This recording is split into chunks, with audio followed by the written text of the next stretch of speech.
Kenya Airways, KQ, and Kenya the Nation. What do these two have in common?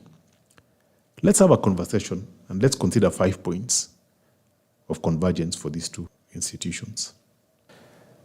KQ is the face of Kenya because it is the first point of contact for many visitors coming into the country. The green, red, black, white livery of the national carrier is also representative of the flag of Kenya. For many Kenyans leaving the country, KQ is also their first point of contact. KQ is a diplomatic extension of the government because many bilateral relationships are enforced by travel between countries.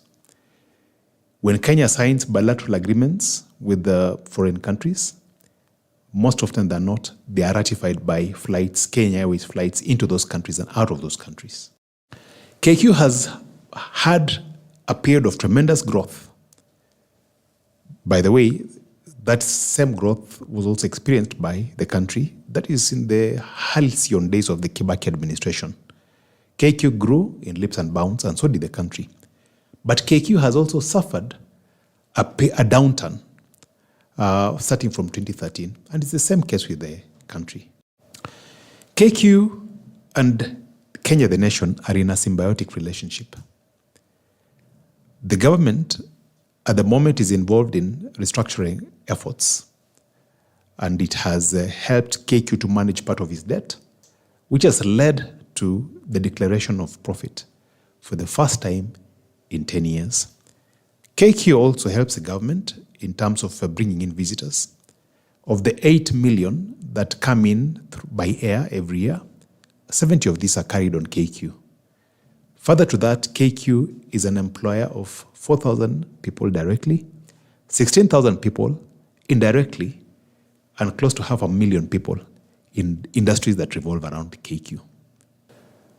Looking at the way KQ is focusing on other things other than its flying business, you find that this is innovation at its best.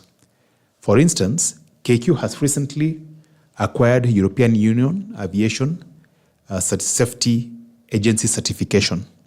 What this means is that KQ is now allowed to repair airplanes that belong to European carriers. So KQ is not just focusing on its flying business.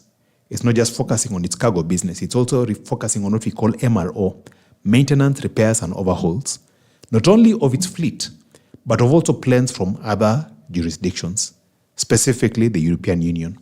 So looking at that sort of innovation, if the government of Kenya works with KQ, then it should be able to resolve a lot of problems that have been thorny in the past. One of those challenges would be to work with the government in terms of having a more structured way of labor migration so that aviation employees are not poached by other jurisdictions. My name is Leonard Kafafa. I'm a public policy analyst and an aviation enthusiast. Looking forward to seeing you again next week for 5 more points to consider.